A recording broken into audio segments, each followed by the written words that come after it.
বাংলাদেশের এই পলিসি লেভেলটায় আমার প্রথম বক্তব্য এটা।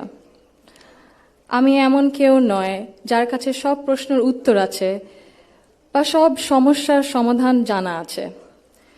তবু আমি বিশ্বাস করি নিজের ছোট্ট জায়গা থেকেও সমাজের জন্য, দেশের জন্য কিছু করার আন্তরিকতা আমাদের সবার মধ্যে থাকা উচিত।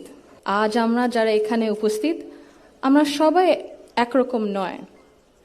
আমাদের আদর্শ আলাদা, অভিজ্ঞতা আলাদা, দৃষ্টিভঙ্গিও আলাদা, কিন্তু তারপরেও আমরা একসাথে বসেছি, আলোচনা করছি, কারণ আমরা সবাই দেশের জন্য, দেশের মানুষের জন্য ভাবছি। আর এই ভিন্নতা নিয়ে একসাথে কথা বলছি, একের পর এক শুনছি, এটাই গণতন্ত্রের আসল সৌন্দর্য। আমার আগে যারা সম্মানিত প্যানেলিস্টরা কথা বলেছেন, তাদের সবাইকে আন্তরিক ধন্যবাদ জানাই। আপনারা অনেক কিছু বলেছেন, হয়তোবা আমিও বলে ফেলবো, সো আমাদের একটা মাইন্ডসেটে আই থিঙ্ক সিমিলারিটি আছে। আমার খুব ভালো লেগেছে শুনে। আমি আজ এখানে দাঁড়িয়েছি ভিন্ন এক অনুভূতি ও আবেগ নিয়ে। বাংলাদেশের এই পলিসি লেভেলটায় আমার প্রথম বক্তব্য এটা। আমি এমন কেউ নয় যার কাছে সব প্রশ্নের উত্তর আছে বা সব সমস্যার সমাধান জানা আছে। তবু আমি বিশ্বাস করি নিজের ছোট্ট জায়গা থেকেও সমাজের জন্য, দেশের জন্য কিছু করার আন্তরিকতা আমাদের সবার মধ্যে থাকা উচিত। আজ আমি এসেছি শুধু শুনতে, শিখতে এবং একসাথে কাজ করার মনোভাব নিয়ে এগিয়ে যেতে। Today's dialogue is about women shaping the nation. But before we speak about shaping the future, we must be honest about the everyday lives, realities shaping women's lives in Bangladesh. My earliest understanding of women's roles in society came from my family, as it does for most of us.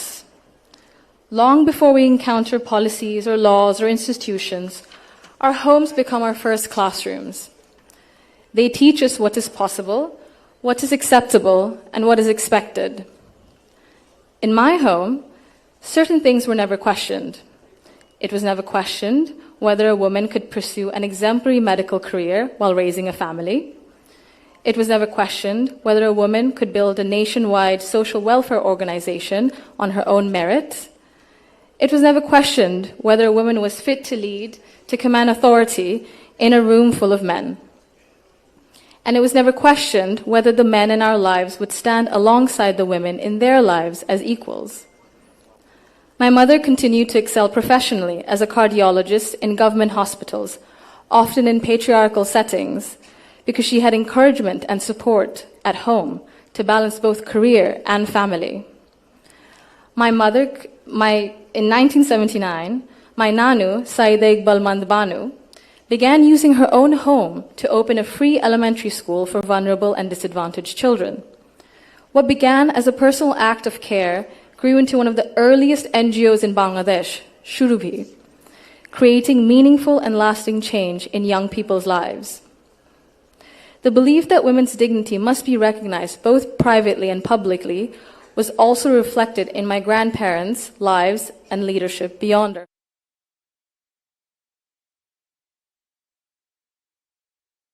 Development was incomplete if women were excluded. He saw women as capable contributors at home, at work, and in public life. And that belief carried into the choices he made as a leader. Under his leadership, the expansion of the garment sector meant millions of women entered formal work for the first time, gaining independence and income. The creation then of the Ministry of Women's Affairs reflected a conviction that improving the lives of women and girls required intention and structure. These were not just policy decisions, but they were an extension of the values that he lived by personally. That foundation was carried forward by my grandmother, Begum Khaleda Zia, who understood the transformative power of education that gave women voice, choice, and confidence. Under her leadership, girls' education was treated as a right, not a privilege. Free secondary schooling, alongside programs such as Food for Education, Cash for Education, helped to keep millions of girls in schools and change the course of families across the country. Her female secondary school assistance project achieved gender parity for the first time in secondary education and became a model replicated beyond Bangladesh. আমি যদি একটু সময় নিয়ে actually একটা ঘটনা মনে এসেছে দাদুর ব্যাপারে এটা বলতে বলতে দাদু যখন আমাদের সাথে লন্ডনে ছিলেন গত বছর প্রথমের দিকে উনি যখন এসেছিলেন তখন হাসপাতালে ছিলেন কিছু চিকিৎসার জন্য ওখানে বিভিন্ন দেশ থেকে নার্স ছিল ডাক্তার ছিলেন এবং একটি নার্স ছিলেন নাইজেরিয়া ওয়েস্ট আফ্রিকাতে আম্মা আব্বা একদিন দাদুকে সকাল সকাল দেখতে গেছিল তো নার্স তারপরে বলেছে যে ও আমি তো আপনার মাকে চিনেছি আম্মু আব্বু বললো কিভাবে আপনার মাই প্রথম ইলেক্টেড প্রাইম মিনিস্টার বাংলাদেশের না আম্মু আব্বু তো অবাক হ্যাঁ আপনি কিভাবে জানেন তো নার্স তারপরে বললো যে আপনাদের যে উনি যে এত কিছু করেছেন এই মেয়েদের শিক্ষার জন্য specially primary education food for education cash for education এগুলো আমাদের সরকার ওই 35-30 বছর আগে দেখে ইমপ্লিমেন্ট করেছিল আর ওই কারণে লক্ষ লক্ষ মেয়েরা গ্রাম অঞ্চলে ওদের দেশে গ্রাম অঞ্চলে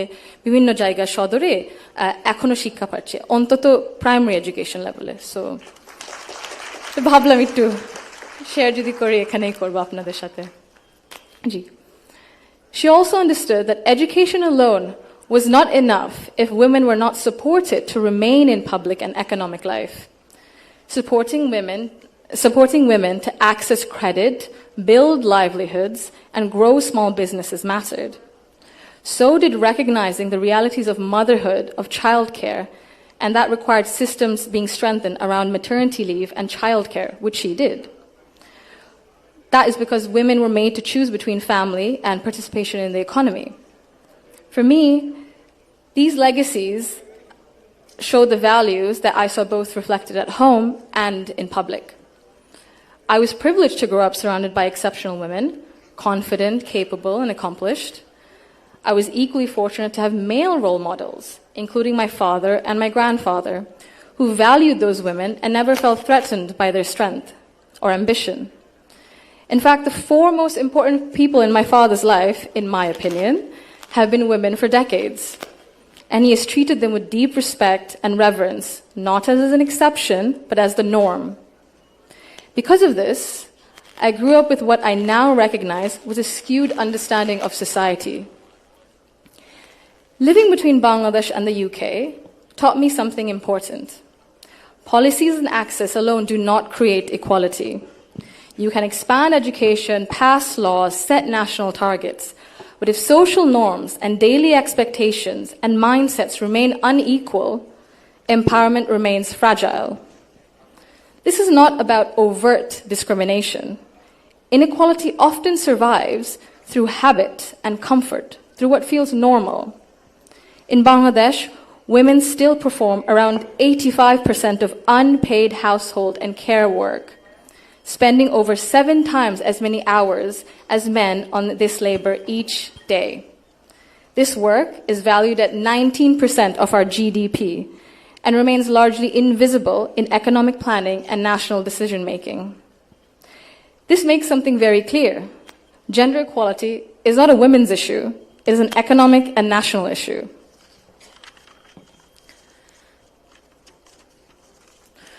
When women carry the bulk of responsibility, their participation in the formal economy suffers. Despite significant gains in girls' education, women's labor force participation in Bangladesh remains below 40% compared to over 80% for men. Women are far more likely to step back from paid work after marriage or childbirth, not because they lack ability or ambition, but because systems assume they will absorb the cost. This imbalance begins early. Girls are expected to adjust their ambitions around family needs, while boys are rarely taught that responsibility and care are shared obligations. Over time, this became structural and progress stalls. Women are already leaders, and many of those leaders are in this room today. Women who have carried institutions, families, movements, and communities forward, generation after generation. Bangladesh's progress bears your fingerprints, even when history has not always said your name out loud. This brings me to a central point. Belief means nothing without action. To the men among us, our fathers, our brothers, our sons, our husbands, our colleagues and friends, your support for women's rights matters. Your celebration of women's success matters.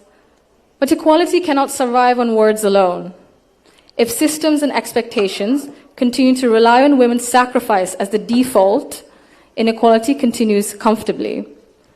Fathers, in particular, I believe, have a unique role in breaking this cycle. I'm an only child, and I never was once made to feel that my parents wished for a son instead. My father once scolded someone for even asking that question. He understood that while I was treated with respect and care at home, the world outside would not always be the same. So he made sure that I could navigate it with confidence. What shaped me were not his speeches, but his consistency. Through his daily choices, he showed me what I should expect from the world. This is how change becomes sustained. When men confront in our lives, in our homes, unconscious bias honestly and model their behavior through respect and action, they create space for women not just to survive, but to thrive. In Bangladesh, the cost of inaction is visible. Girls' dropout rates sharply rise during adolescence. Women in public life, in leadership, face harsher judgment. In Bangladesh alone, there's a statistic that 78% of women have faced harassment online, primarily from Facebook. Education and opportunity collapse if inequality at home and in mindset remains untouched. And for a country facing climate change, economic and political transition, demographic pressure, Bangladesh cannot afford to sideline half its population through exhaustion and social expectation. When women are welcomed rather than sidelined, they do not only change their own lives, they change the future of their families and the future of the nation. If Bangladesh wants real progress, not symbolic success stories, but sustained national development, then empowerment cannot stop only at classrooms, only in offices or policies. They must reach our homes, our institutions, and our mindsets, and it must be the responsibility of all of us. I thank you all for engaging in an inclusive dialogue today that reflects the true spirit of progress. Thank you.